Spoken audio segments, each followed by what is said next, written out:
Okay then, let's try doing something a bit more tricky, right? Similar kind of task, but just a trickier subject. In Blackboard, in learning materials, practice material, you should, actually, let's just make sure that is the right place to walk you through. Digital photography, learning materials, yeah it was, yeah. Practice material, Photoshop basic training, and let's go to hair selection. And I'm going to choose hair model 2. As you can see, that's a lot of fine wispy detail here. So I copy the image and paste it into a new document first. Right, so how do we make a selection of her and all of that extremely fine wispy hair and seamlessly put something behind there?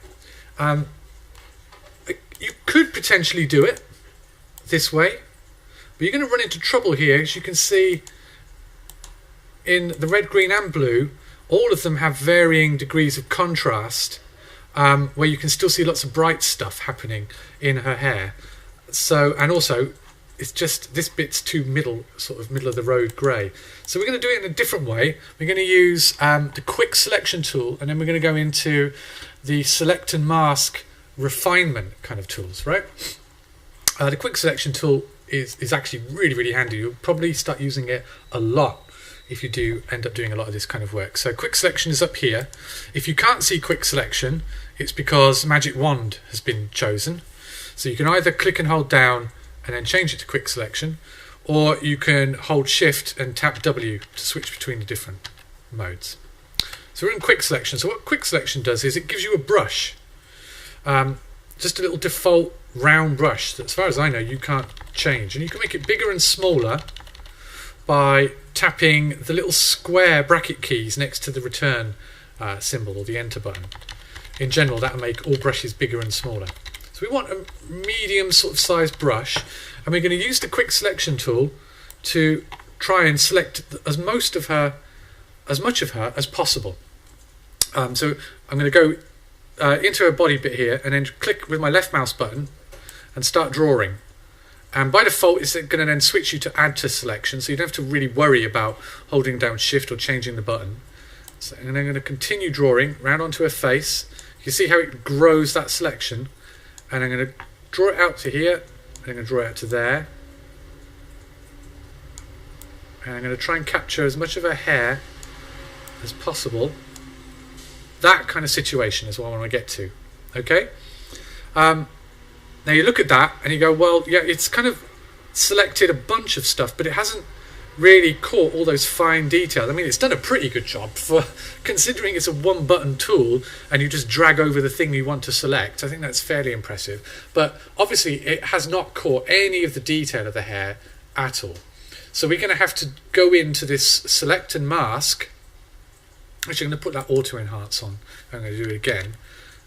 Auto enhance can sometimes help pick out wispier, finer kind of details. Something like that will be fine. And now I'm going to go into the select and mask button. Now if that's not there, if for some reason that's disappeared, you've accidentally switched off of one of these selection tools. If you go back into a selection tool, it doesn't really matter which one, to be honest, this select and mask ... will appear. So you click that, and it's going to bring you into a new window.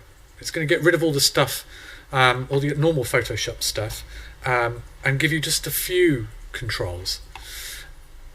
What you've got here, right, in this, this allows you to capture all of those fine wispy stuff, and it's literally specifically made in some ways to get hair, because you've got a button over here called Refine Edge Brush Tool, and it literally is like a little tuft of hair with the brush over it.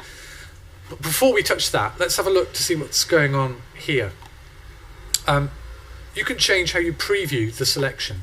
So by default it's set to onion skin mode, and this transparency is going to let you either see the original or see only the selection against white. So this can be handy as like a half and half thing, so you can see which bits of the hair have been captured and which bits haven't been captured yet. But you can change this. You can put this to overlay. Sometimes against red actually makes it a little bit easier to see. Or you can do it black and white or marching ants. You know, you've got a bunch of different options here. I'm going to keep it as this onion skin, and I reckon 58% actually is not too bad, because it lets me see ghostly the bits of hair that haven't been caught at all and the bits that have. Right. This is a difficult task, but it's going to be made easy by Photoshop. So first of all, let's just see whether we can do anything with this edge detection. So if I switch Smart Radius on and lifting this up, I can see it's beginning to soften out the edges here. And it's even beginning to try and pick out little strandy bits. You see it's making that edge a bit more complicated. So it's kind of doing a good effort. If you put this up to really high, it's going to do a really good job. It's going to start picking out loads of that hair. So you can sometimes have a fair bit of luck just with Smart Radius. If you're not having luck with that, you're going to want to go over to here and go to the Refine Edge tool, which gives you another little brush, and you want to make it bigger. And it's going to make an annoying blim, blim, blim, blim, blim, blim, blim noise as you do it. Now the idea now is you're just going to trace over where the hair is. You don't want to go too much into the hair unless you're trying to capture these little holes just here, because this is going to it's going to eat away at the opacity of the stuff that's already selected while adding to the wispy hair stuff that isn't selected. Again, the best way is to just show you. So with that tool selected, if I start drawing over it, it's going to be really clever. It's going to start looking for hair, because the algorithm is literally programmed to look for hair. So you just lightly brush over the edges and it's going to capture the hair, but it's not going to capture anything else. Now if I start doing it into this selection, let's do it back, let's go to overlay. Can you see what's happening with overlay? Because this is quite important. Where it's grey, that's literally the grey part of the background showing through. So that's 100% opaque at the moment. But we want to eat away at that greyness so that we can literally see a bit of red showing through, because that's what was happening in real life. There were gaps in her hair. So we want to not just draw it along the outside edge, we want to draw it over all the bits of grey that should be see-through. We just dab over it really with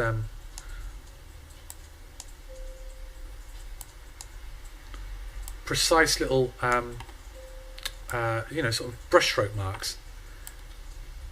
It's a bit easier on the outside edge because you can literally just drag it. This, and then let's make sure that that hair is nicely see-through where it's grey. Again, thank your lucky stars that you're learning the course now. If you were learning it 5 years ago, this would have been a lot more difficult to do.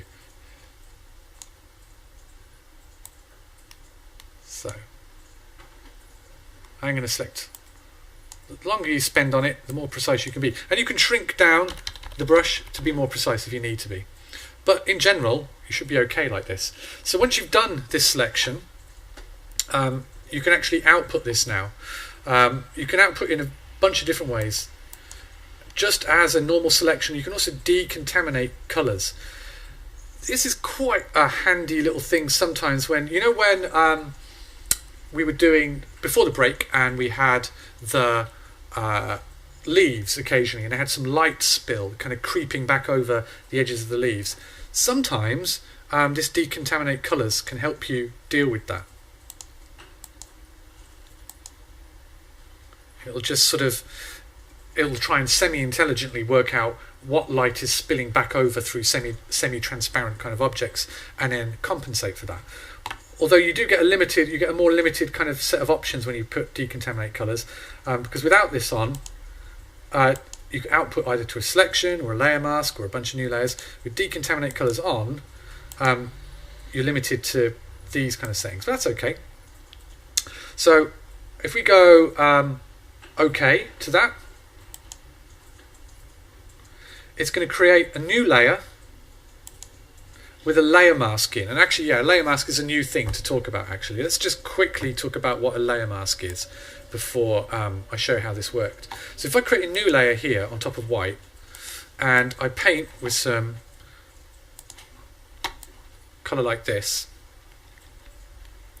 Now if I wanted to erase into that, I could go to the eraser just here.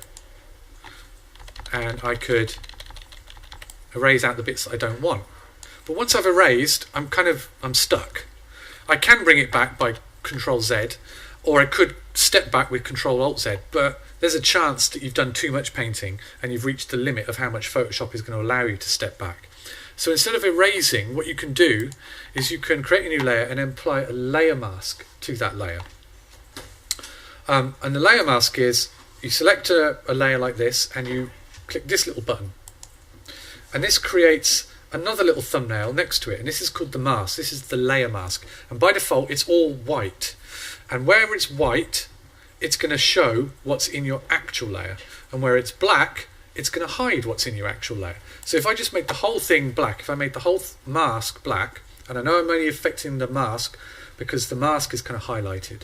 If I did it on this bit, then I see that the actual layer itself is selected, but I want to be in the mask, and I can only paint with black and white here. So if I filled it all with black, my layer's going to kind of effectively disappear. But if I'm inside my layer mask and I start painting now with any kind of value, you can see how you can begin to bring back that layer. So let's just fill it all with white. So the whole layer comes back, and now if I paint with black, it's a bit like I can erase into it, but if I want to, I can switch back to white and I can bring it back again. So it's another thing, layer masks are super useful. And that's all that's happening here, is that there's the entire actual sort of layer here in this little thumbnail, but it's being chopped away at using this mask. And I can look into this mask and see what this mask looks like on its own by holding Alt and clicking into it. And that's what that select and mask outputted. This really beautiful, finely wispy, detailed kind of mask that, let's face it, I mean, if it was difficult enough to outline thin little railings on the top of a building, it's just literally impossible to capture all this hair detail by doing it manually.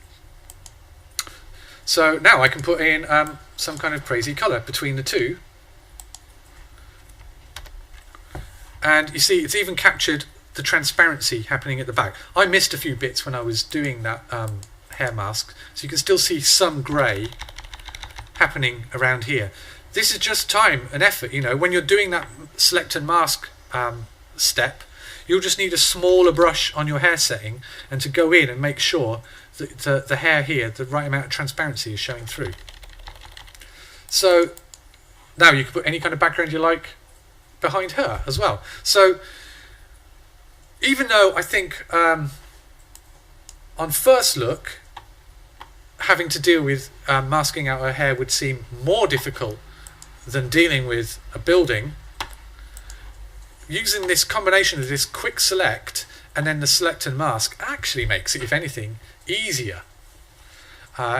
It's just knowing the special little tools in Photoshop to use. So having said that, there are some more hair models on Blackboard. She was hair model 2. There was also hair model 1 and hair model 3. I want you to have a go at extracting the model and their hair from 1 and 3. And I think I provided a background in here. Yeah, and see if you can just put them, both of the models, against this nice sort of sky kind of background. And see how well you can get that selection, how naturalistic and soft you can make it look. Okay?